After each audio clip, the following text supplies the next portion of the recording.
Assalamualaikum warahmatullahi wabarakatuh. Selamat datang kembali di channel Pen Invasion, channel yang menyuguhkan video cerita bergambar seputar misteri. Simak terus video dari kami.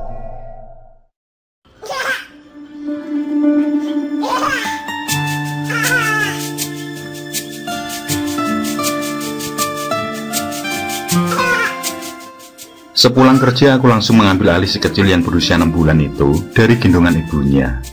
Rasa penat dan tekanan dari kantor sirna begitu saja ketika melihatnya berceloteh. Sebenarnya aku sendiri tidak paham dengan apa yang ia celotehkan.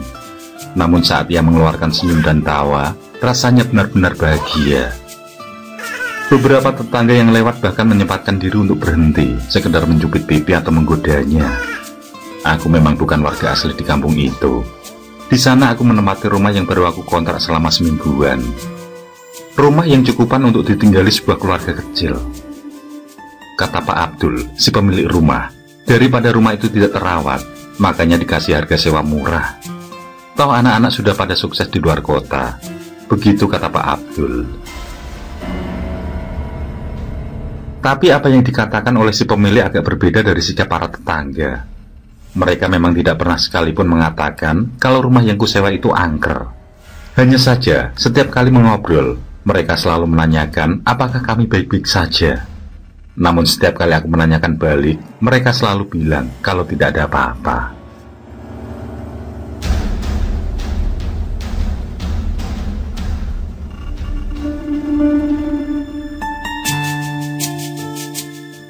Menimang si kecil, memang itulah pelipur lara yang sebenar-benarnya, bercanda dengan sebuah hati. Kutimang si kecil di teras depan.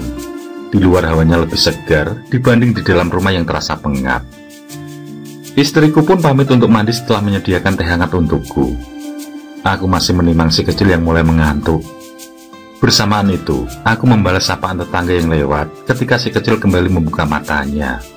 Begitu ia membuka mata, ia langsung tertawa-tawa. Padahal aku sedang tidak mencandainya. Tawa si kecil bahkan terasa lebih riang dari biasanya. Anehnya, tawa anakku yang semula riang gembira tiba-tiba berhenti dan segera berubah menjadi raut muka ketakutan.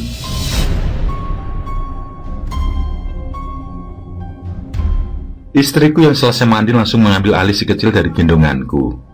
Ia sedikit cemberut dan mengatakan kalau aku diminta sabar sedikit. Mendengar omelan istriku, aku pun mengernyitkan dahi.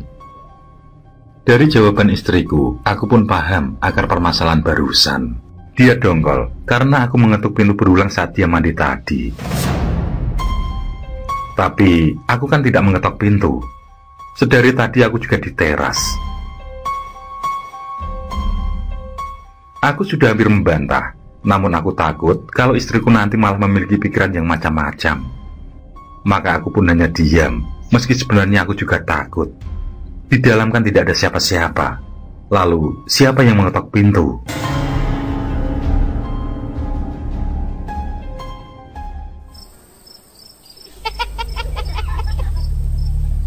Aku masih terlelap saat istriku mengganti popok si kecil. Namun meski begitu, rasa-rasanya aku mendengar suara gaduh.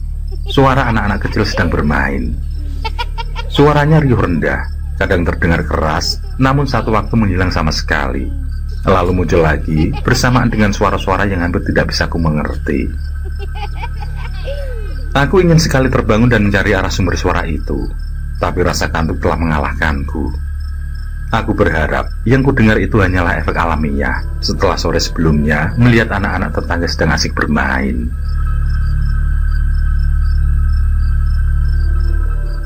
Pada akhirnya, aku terbangun juga karena tidak tahan lagi untuk buang air kecil. Suara riuh itu tidak terdengar sama sekali. Berarti memang hanya bunga tidur. Aku pun segera masuk kamar mandi.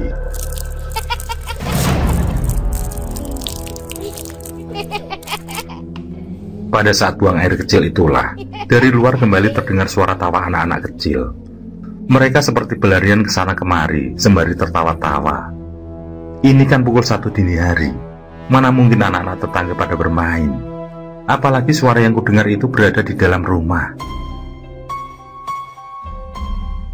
Selesai membuang hajat, aku tidak segera keluar dari kamar mandi. Aku malah menempelkan daun telinga ke daun pintu, berharap bisa mendengar dengan jelas benarkah suara itu berasal dari dalam rumah.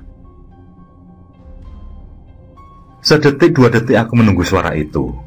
Namun sampai 10 atau 15 detik lebih, suara itu jujur tidak terdengar sama sekali. Mungkin pikiranku saja yang terlalu lelah. Tekanan dari pekerjaan memang terkadang terbawa sampai rumah.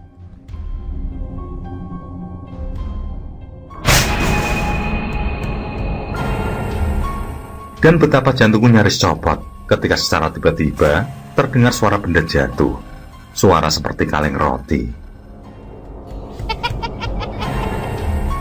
Benda yang kukira kaleng roti itu ternyata masih berdiri di tempatnya. Bulu kuduku tiba-tiba meremang. Lalu terdengar suara tawa anak kecil seperti sedang meledekku. Tanpa pikir panjang, aku pun segera berlari menuju kamar.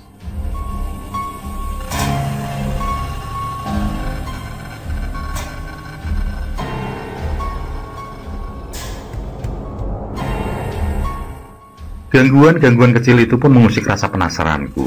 Di saat-saat senggang sepulang kerja pun, tetangga menanyakan perihal rumah yang kutemati itu.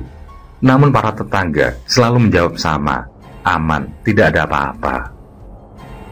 Aku memang manggut-manggut ketika mereka mengatakan itu. Namun dari tatapan mata tentu bisa kutebak kalau mereka menyembunyikan sesuatu. Yang pasti, selama hampir 2 minggu menempati rumah itu, aku sudah beberapa kali menjumpai kejadian ganjil. Tapi selama tidak menyangkut urusan fisik dan keselamatan nyawa, aku masih bisa mentolerir semuanya. Apalagi istri dan anakku juga terlihat nyaman tinggal di sana.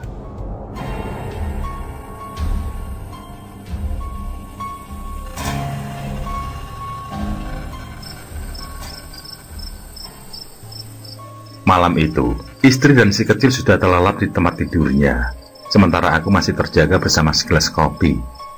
Aku masih memikirkan suara tawa anak-anak itu. Suara mereka terdengar jelas di sekitaran dapur dan kamar mandi. Yang ada dalam benakku adalah sosok kecil berkepala gundul.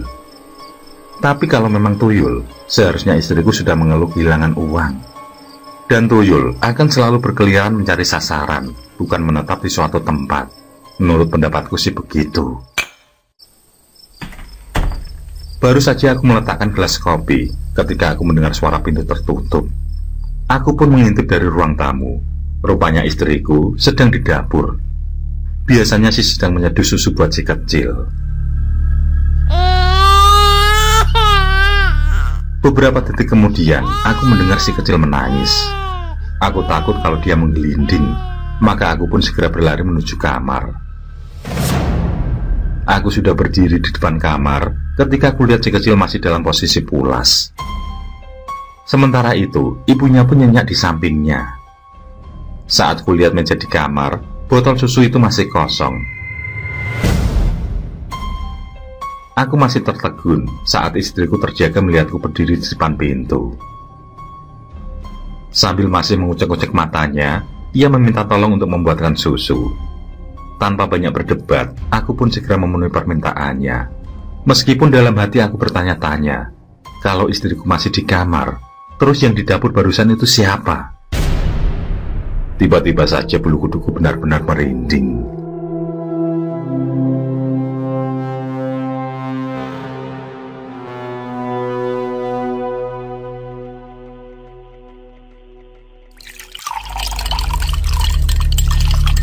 Aku sedang menyeduh susu dengan air hangat. Saat ku dengar air keran di kamar mandi tiba-tiba saja mengalir. Aku menajamkan pendengaran. Air keran di kamar mandi itu memang mengalir. Bulu kuduku semakin tegak. Aku yakin tidak ada seorang pun termasuk istriku yang menyalakan keran air. Aku pun memberanikan diri mengintip.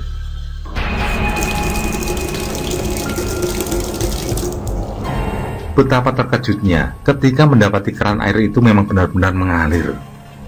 Aku pun segera mematikannya, mengambil botol susu si kecil, lalu bergegas kembali ke kamar.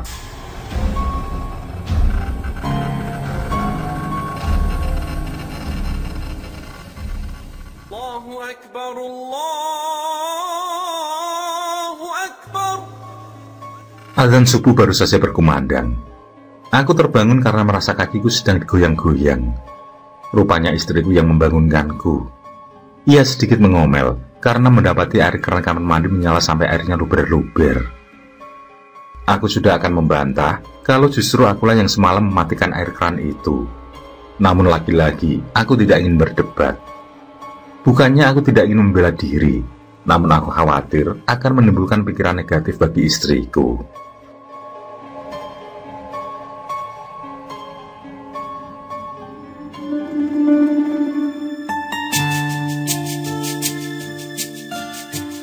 Sepulang dari bermain pingpong di sore itu, seperti biasanya, aku memastikan bahwa seluruh pakaian yang kupakai telah masuk ke ember tempat baju kotor.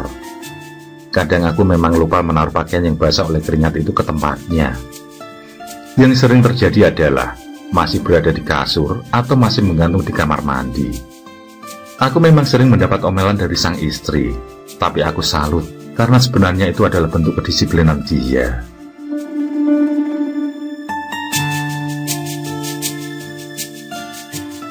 Setelah mandi dan wangi, aku pun mengambil alih si kecil. Kali ini, aku tidak akan mengajaknya keluar rumah.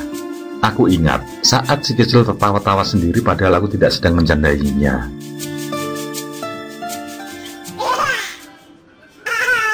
Aku masih bercanda dengan si kecil saat ku dengar istriku lagi-lagi ngomel. Ada apa lagi ini, pikirku. Istriku mengomel sembari menekuk muka. Rupanya yang menjadi penyebab adalah pakaian kotor milikku yang tersebar di lantai kamar mandi. Selain itu, kaos kaki juga berada di atas kulkas. Aku membenarkan tindakan istriku yang mengomel, kalau saja aku memang melakukan hal itu. Tapi mana mungkin aku menyebar pakaian kotor ke lantai. Apalagi aku sudah memastikan kalau pakaian kotor tadi sudah kemasukan ke tempatnya. Sedianya aku tidak ingin membantah, apalagi aku memang tidak mungkin melakukan perbuatan bodoh itu. Tapi kalau dibiarkan terus, aku takut lama-kelamaan akan menjadi kesalahpahaman. Bila kesalahpahaman itu berlanjut, pertengkaran yang tidak seharusnya terjadi bisa saja terjadi. Maka aku menjelaskan dengan pelan. Mana mungkin aku melakukan perbuatan seperti itu. Aku tahu kamu capek, beberes rumah, ngomong si kecil, belanja ini itu. Masih harus melek tiap malam kalau si kecil ngompol dan sebagainya. Jadi mana mungkin aku melakukan tindakan konyol seperti anak kecil. Namun istriku yang tidak menerima penjelasanku meminta untuk bersamanya melihat sendiri keadaan di belakang. Jadi di posisi belakang yang dimaksud adalah dapur dan kamar mandi yang memang bersebelahan. Aku pun menurut saja. Sambil ku gendong si kecil, aku mengikuti istriku. Dan betapa kagetnya istriku ketika mendapati semua pakaian yang ia katakan berserakan itu telah berada pada tempatnya. Tidak ada yang namanya kaos kaki berada di atas kulkas. Tidak ada pakaian berserakan di lantai. Semuanya sudah berada sesuai dengan tempatnya. Istriku mulanya masih membantah. Ia mengatakan kalau benar-benar melihat seperti yang ia katakan padaku. Aku pun tidak ingin memperpanjang masalah itu. Aku tahu, sosok penghuni rumah ini sedang mulai meningkatkan kenakalannya. Aku tahu, ini pasti ulah sosok anak kecil itu. Dia pasti usil.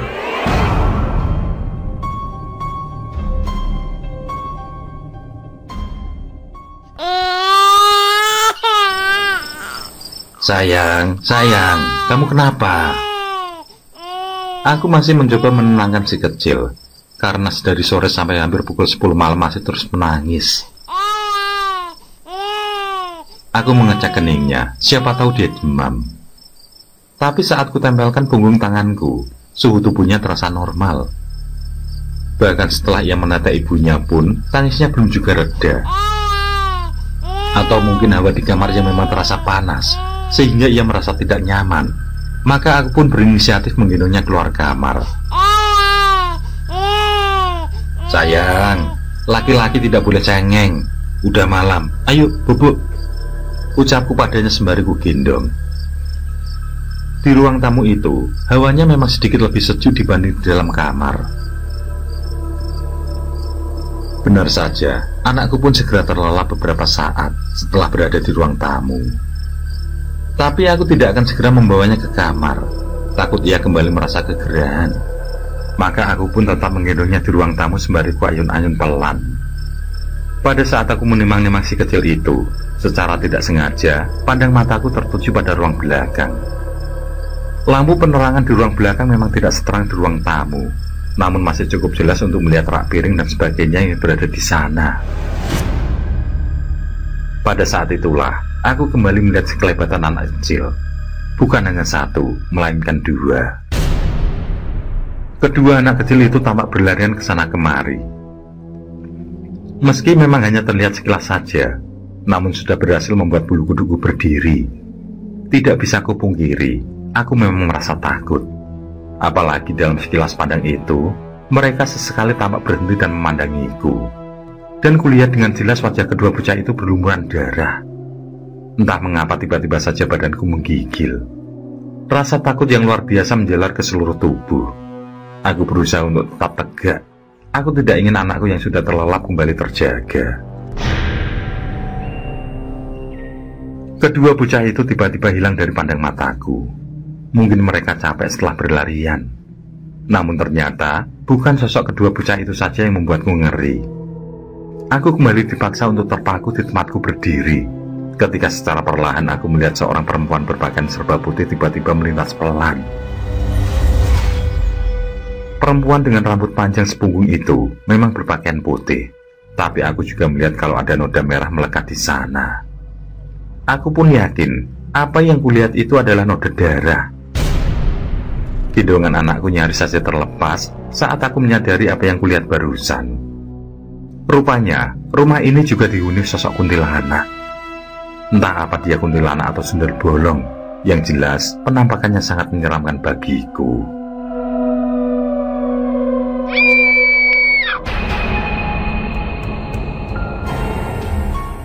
Aku terkejut hingga jantungku berdebar tidak beraturan. Tiba-tiba saja istriku menjerit kencang. Aku pun melompat menuju kamar. Tapi belum juga aku sampai, istriku sudah mendahului berlari dari dalam. Aku yang masih menggendong si kecil dengan tergopoh, mencoba menenangkan istriku yang hanya menuju ke arah kamar, dan iringan tangis ketakutan. Dan aku belum tahu apa yang terjadi saat ia jatuh pingsan. Malam itu juga, aku terpaksa mengungsi ke rumah tetangga. Istriku yang sudah siuman tidak mau lagi menempati rumah itu. Dia menceritakan kalau saat itu ia sudah tidur. Tiba-tiba saja ada yang menggoyang-goyang tempat tidurnya. Saat ia terjaga, ia melihat seorang perempuan bersama dua anak kecil sedang berdiri menatapnya. Yang membuat istriku takut adalah ketika sosok itu kesemuanya berlumuran darah.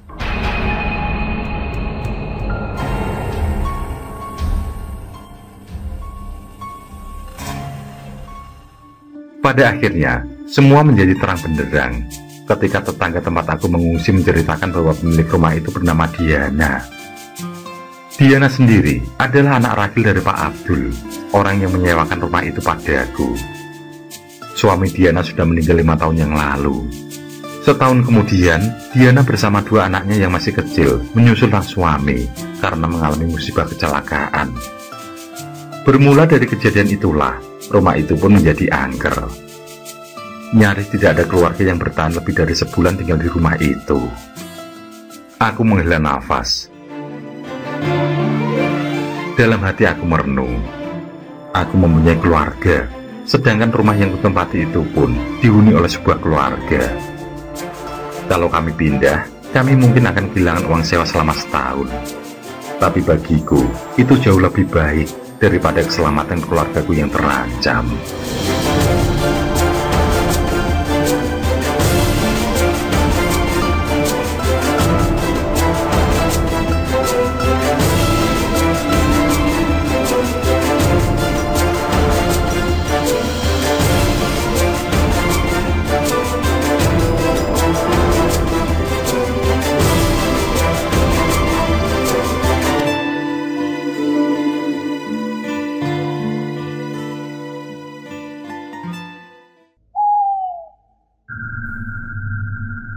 Oke, terima kasih.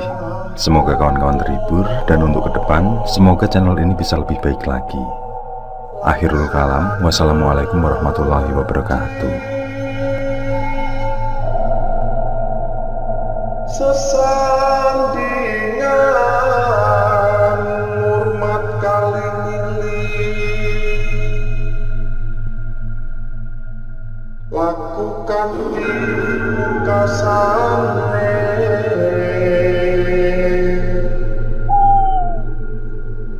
andap kersaneng Gusti.